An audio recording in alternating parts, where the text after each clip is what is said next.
Micronesia since 1938. Matson and the Adahi Tano program. Cars Plus, home of Guam's first and only lifetime limited powertrain warranty. McDonald's of Guam, I'm loving it. And King's Restaurants, always open, always local, and serving up favorites for over 40 years.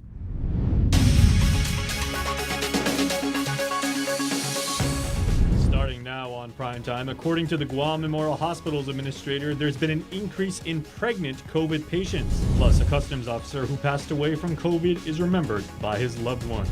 And today is the first day of fiscal year 2021, and money is expected to be tight. Hafaday Guam, and good evening. I'm Jason Salas. Last night, the Joint Information Center confirmed that Guam's 49th COVID-related fatality occurred at the Guam Memorial Hospital at approximately 4:16 in the afternoon. The patient was a 70-year-old man with underlying health conditions compounded by COVID-19. He was admitted to the Tamuning facility on August 30th and was a known COVID case. Governor Lulian Guerrero wrote, quote, "With each passing, we are reminded just how fragile life can be. We should never take each other for granted. Let's take this time to reach out to family and loved ones to check up on them and see how they're doing. COVID-19, she writes, can be isolating, but we must remember that we are not alone." Well, the latest numbers released by JIC late Wednesday night show that out of the latest 387 samples run at various labs, 45 returned positive. This brings Guam's COVID case count to 2,488 island residents who have been infected with the virus, with 592 people actively fighting it and more than 1,800 having recovered from it. Well, the COVID census at GMH for today shows that 27 COVID patients are hospitalized, with 10 of those Guamanians receiving an ICU level of care, with 7 currently on ventilators. According to CEO and Administrator Lillian Posadas, GMH saw 3 new COVID admissions last night. Well, in our next story, a surge in pregnant COVID patients admitted to the hospital, and tragically, one mother has lost her child, and she continues to fight for her life. Peter Santos has this next report. An increase in COVID-positive pregnant women being seen at the Guam Memorial Hospital, as Administrator Lillian Posadas confirms GMH has seen a dozen pregnant positives. It's noticeable that we are getting women who are pregnant and have positive COVID tests. Right. And fortunately, the newborn are, we test the newborn. We categorize them as PYs, and they get tested. And fortunately, the results have come back negative on those newborn. But Posadas did detail the case of one COVID patient who was pregnant at the time that she was admitted to GMH and is currently receiving an ICU level of care. Unfortunately, she lost the baby, and so we're still keeping her here in the hospital in isolation. It's a young woman with her second pregnancy. And so she is COVID positive, and so we are keeping her here and taking care of her, managing her until hopefully she recovers from this infection. Posadas saying that the baby that passed is still inside the mother's womb, and a determination will be made by an OBGYN doctor on whether or not the baby will be removed or delivered naturally. Posadas also said although women come into GMH with COVID, if they're pregnant, that remains the main focal point of the care that they receive unless their COVID symptoms worsen. They monitor them as a typical labor and delivery patient. Then the doctor, the OBGYN doctor, if there are some internal medicine concerns, they then consult an internal medicine doctor.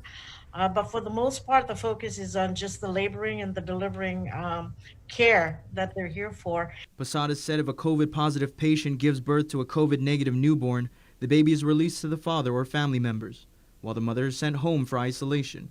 If the residence is not conducive to adequate home isolation, the patients are released to the Gov Guam Isolation Facility. For Guam's News Network, I'm Peter Santos. Also tonight, a very sad story is they're more than just statistics. They're husbands, fathers, and even brothers. Here now is the story of Ren Tamanda, a customs officer who tragically lost his life to coronavirus. I could hear him gasping for air. And so I woke him up. We drove quickly to the Jigo fire station. And sure enough, his oxygen levels weren't good. And so they transported him. And that was the last time that I was with him physically. I was able to do a video call with him while at GRMC, but that following morning, he was already intubated and sedated, and that was the last time that I actually saw him awake, and here we are. Ren Tamanda was a customs and quarantine officer, an avid fisherman, a beloved brother, husband, and father. His wife, Davina Leonis Tamanda, and his brother Ray share his story today on The Link. He didn't have any underlying conditions prior to being infected with this COVID. And so I thought, man, you're so strong. I mean, like, you're so healthy. I don't know. I guess the infection just took over his body. He is a good man. He's a good husband, a good father, brother, son. We will all miss him. Friend. Known for his tireless work ethic, active lifestyle, selflessness, and family devotion, Ren was a light for so many. Throughout this pandemic, we've seen too many loved ones fall victim to this virus. Davina and Ren Tamanda plead with the island to realize the seriousness of COVID-19. Take this pandemic seriously, because it's not a joke. It's not a joke. Young guys out there that think that COVID is a flu, you don't want to go through what we're going through. Losing a brother, you can't buy that at the store. You can't go Ross to go get it. You can't go eBay, Amazon to buy a brother or family member. All we can do is listen, mask up, stay away, or even just stay home. Please. Reporting for Guam's News Network, I'm Peter Santos.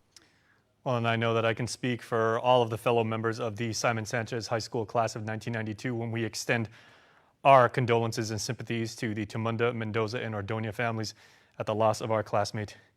Ren, rest in paradise. Well, also tonight, she's known by the Rotary community as one to rescue people from their imprisonment in Tumon. Attorney Rachel Azuzu was invited to speak at today's Rotary Club of Guam general meeting. She explained the start of the quarantine hearings that began with the initial case, Igros versus Public Health. Azuzu represented petitioner Eugene Igros and says has at least 10 more petitions have come forward challenging the government's mandatory quarantine requirement. Azuzu says the Igros case was the court's first time seeing a clear picture of how the quarantine procedures were taking place and ultimately violating individuals' rights to liberty.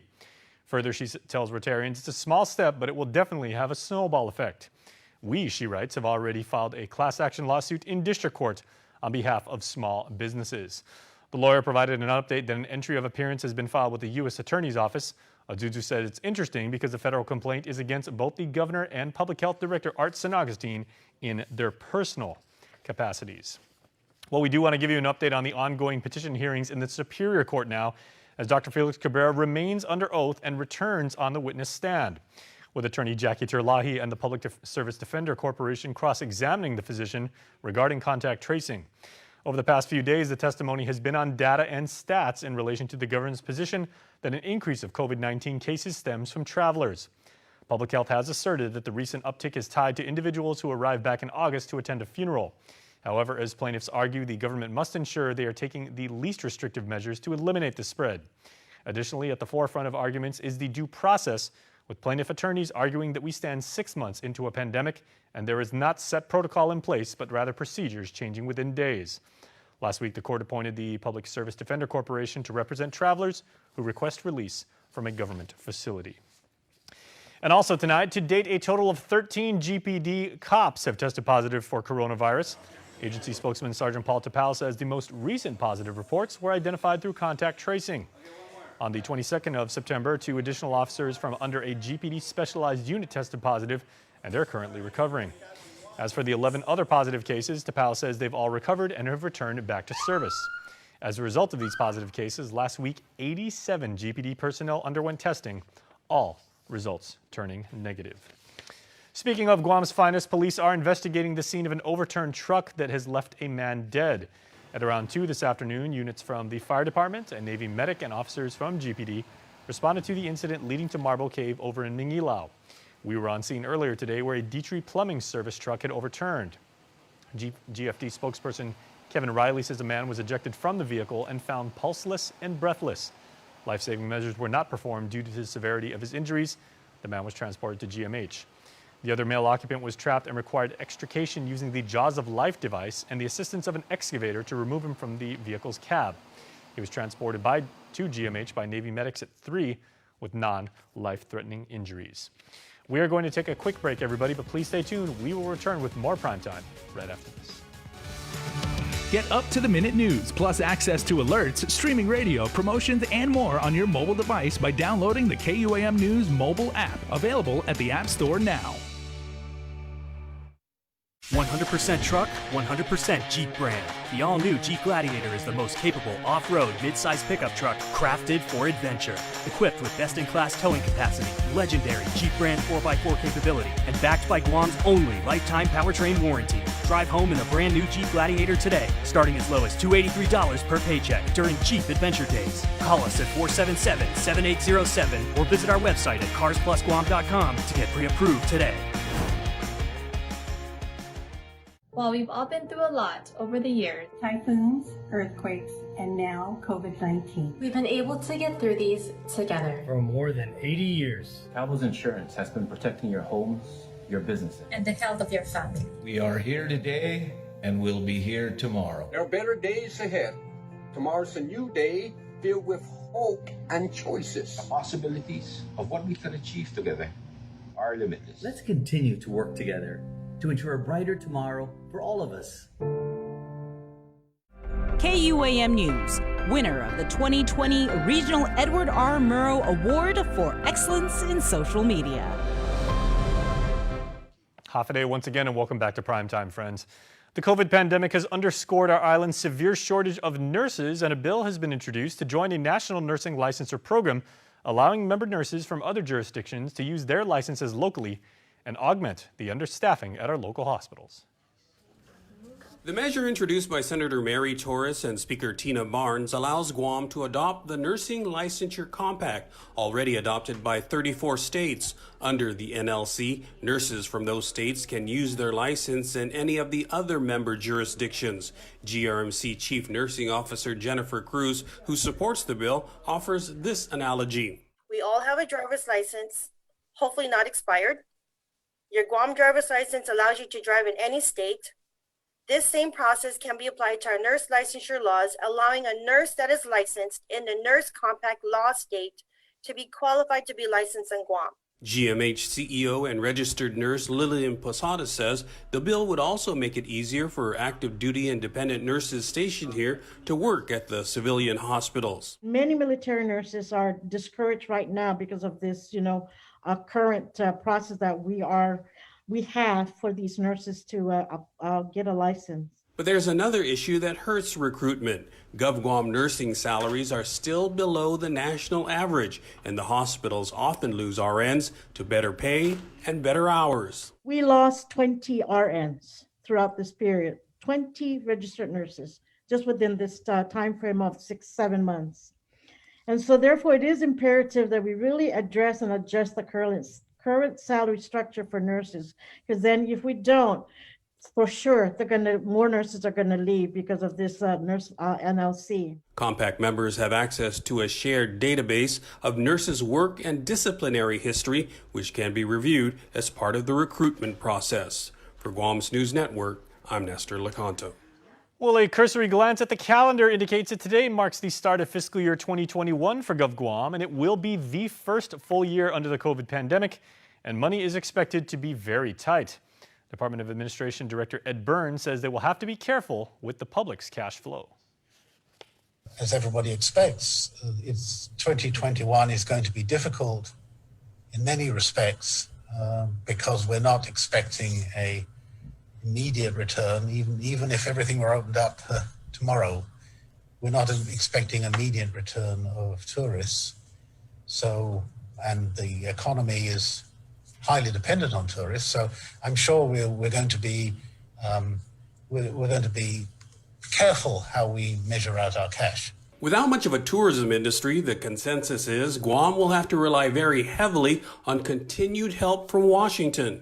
Certainly hope that we can have a continued access to federal assistance, and particular in the healthcare area.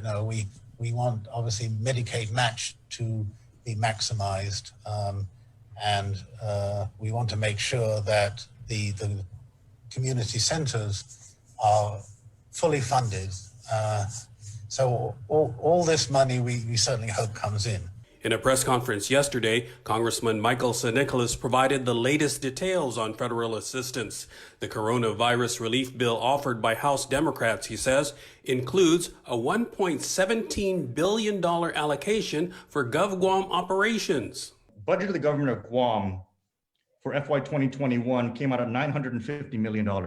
So this $1.17 billion can fully replace and add extra to the government of Guam budget. So he suggests GovGuam could then give a full tax holiday to local businesses by reducing the 5% business privilege tax to 0. On top of that, I mean, we can even create income tax rebates,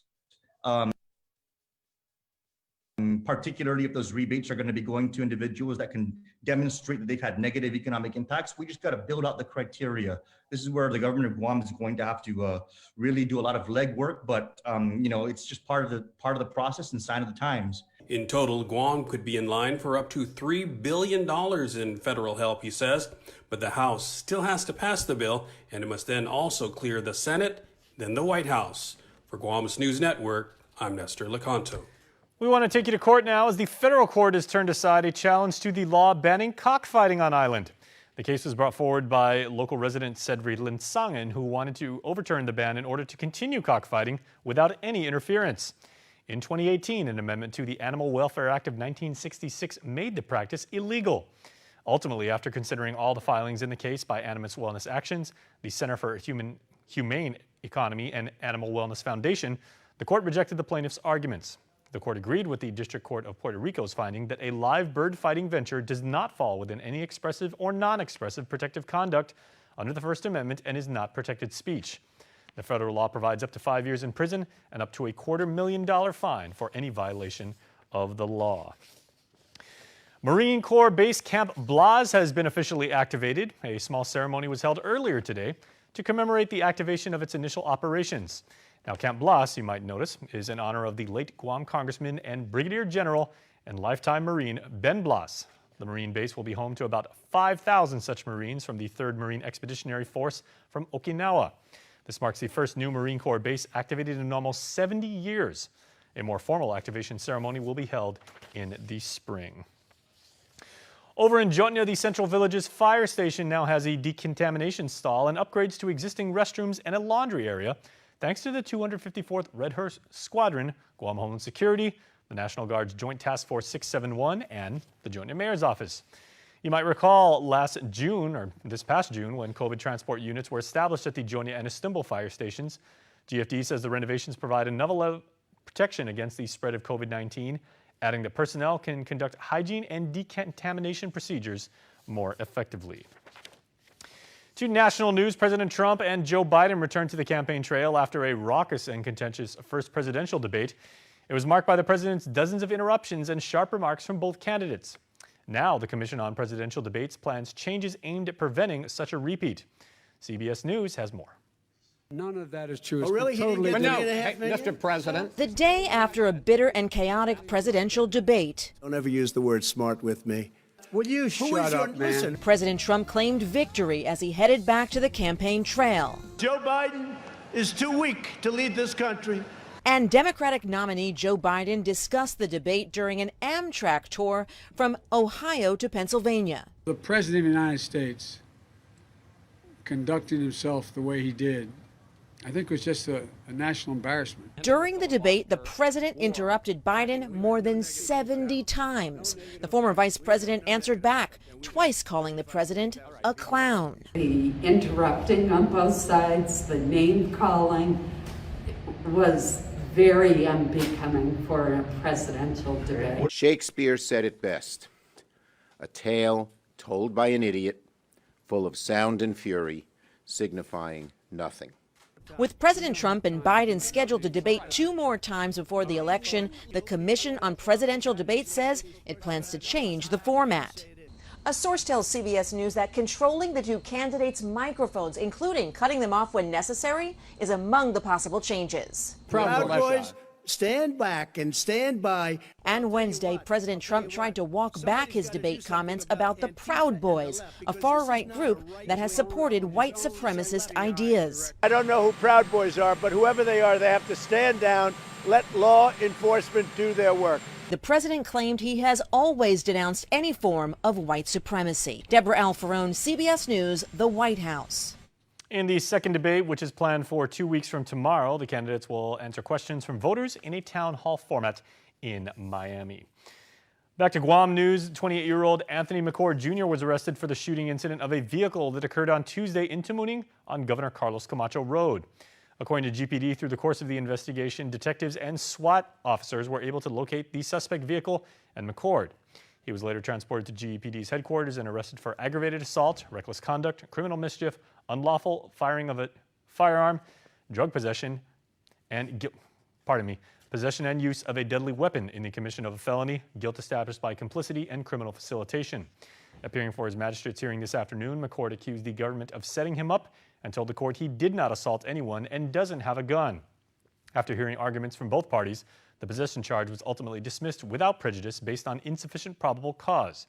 The court stated that within the declaration there is no evidence of a gun, with the government responding saying evidence is forthcoming. The court set a cash bail amount of $10,000. Also tonight, home is where the heart is, but for some, it's where they face some of the biggest threats to their safety. KUAM's Tyler Matanani has this next story. Although Guam remains in PCOR 1, the Guam Coalition Against Sexual Assault and Family Violence continues to operate and provide services to victims. This month, they'll be launching a series of webinars. Coalition Executive Director Cynthia Cabot.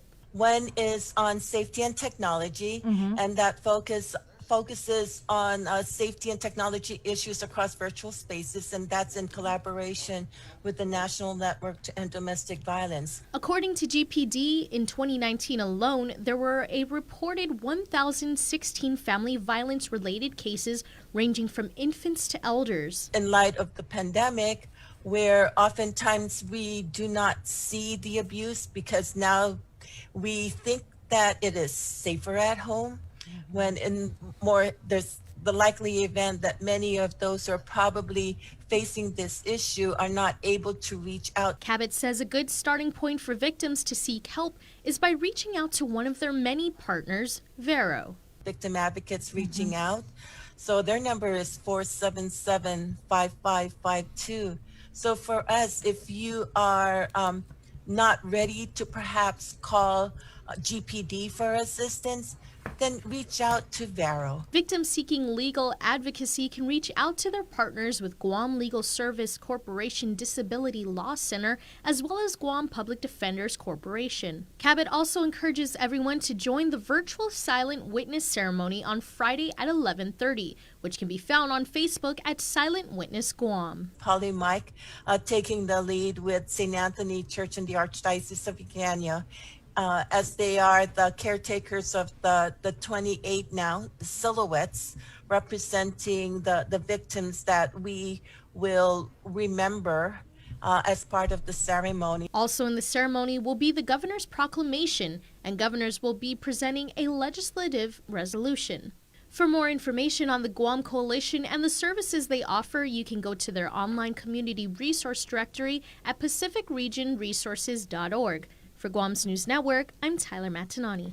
And also tonight, GTA is keeping families connected and frontliners fed through their corporate citizenship initiative, Teen Up for Guam. GTA, along with the Dusitani, Beach Resort Guam, and Patterson Enterprises, joined forces to deliver 300 care packages to GMH staff, along with 30 Samsung tablets with cases to patients in isolation. Administrator Lillian Posadas described the gesture as truly heartfelt gifts that not only nourish the physical well-being of their frontline workers and patients alike, but also the human spirit of everyone. The ongoing efforts of GTA's Team Up for Guam initiative is a reminder that our island remains resilient during trying times and that we lean on each other for care and support. Coming up in the show, we highlight one of Guam's outstanding nurses, Tam Cruz. That's coming up.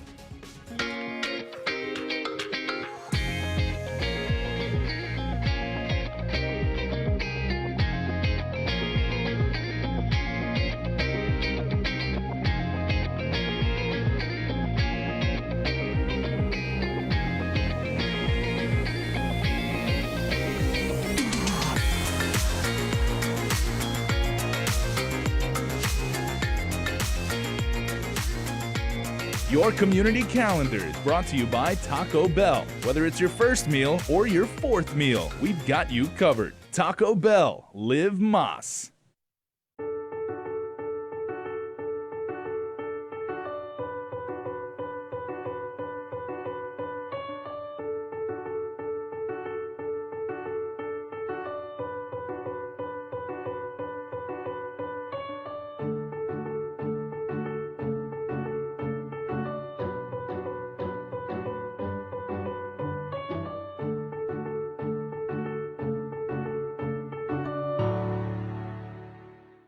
When I need to pay my Docomo Pacific bills or manage my account, all I do is visit mydocomopacific.com.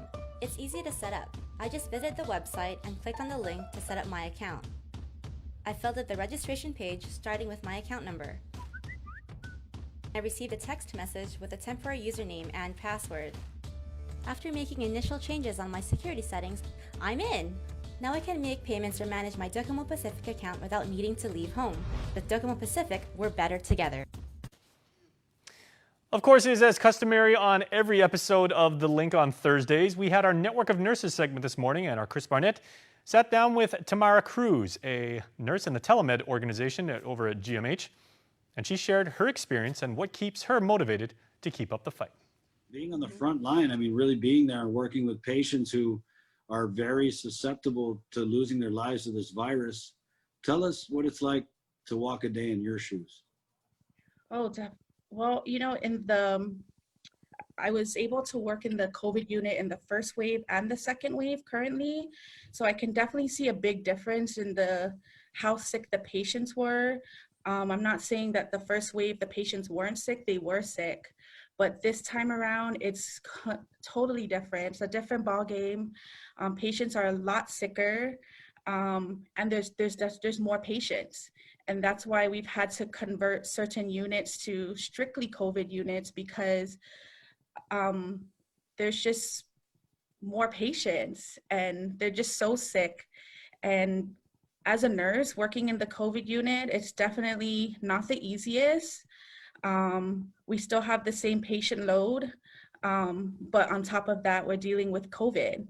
You know, we still have to wear our PPEs, and, you know, now like we're wearing our N95 masks for our entire shift. The only time we take it off is if we're gonna eat. And even at that, it's, you know, we have to social distance while we're eating. And then on top of that, it's like going into these patients' room and seeing how sick they are, and just trying to communicate to them like that we're there for them, to take care of them, and and also at the same time, one of the things that we try to do is connect them with their loved ones, because honestly, that's one of the hardest things for me, is not being able to have these patients, you know, have their loved ones at the bedside. And I've received many phone calls, like working in the COVID units, from patients' family members. They just want updates. How's my loved one doing? Can you tell them that we're thinking of them? You know, and so that's definitely been heartbreaking.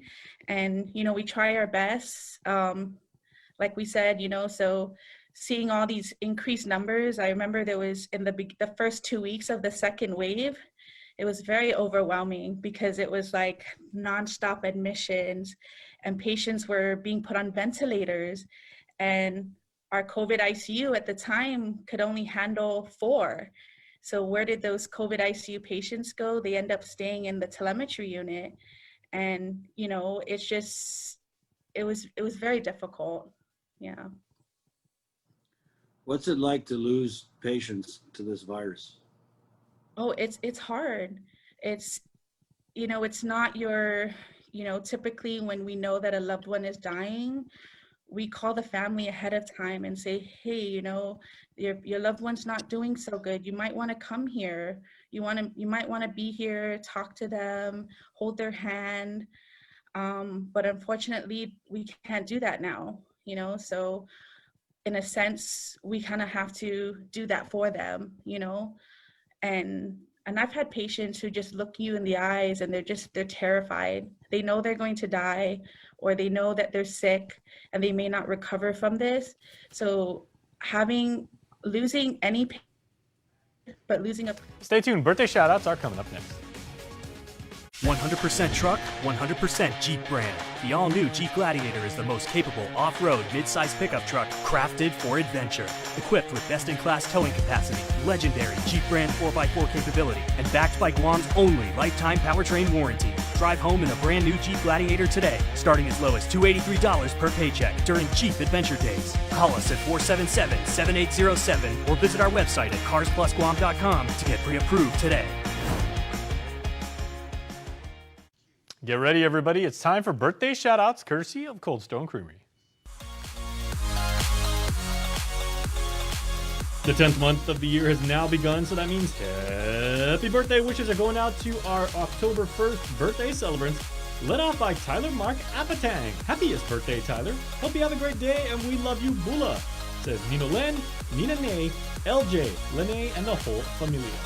Ramona Santiago, happy birthday, Mona May. We love you very much, and we hope that you enjoy your special day. Love your family. Annie Vigafria, happy birthday to our sister Annie. You are so special. We wish you all the best on your big day. May your life be full of joy, love, and prosperity. Blessings and wishes to you. And happy strong 16th birthday to Sean Termulo, one of the KUAM kids, now a big 16. Birthday greetings from a very, very proud dad and your loving family, which includes all of us here at KUAM. Sean, we hope you have a fantastic birthday, and we'll probably see you online gaming. Hope everyone had a best birthday. Well, to register for the Cold Stone Creamery Birthday Club, of course, as always, just go to KUAM.com, click on birthdays, and you are in. As simple as that. Please, everybody, let's continue to fight. We got to keep working. Get your masks on, get your gloves on. Please stay 6 feet apart from everybody. Wash your hands constantly, and let's all continue to work together. Thank you so much for watching. We'll see you next time.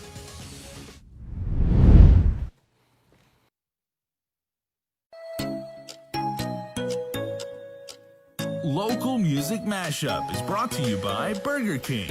Be your way.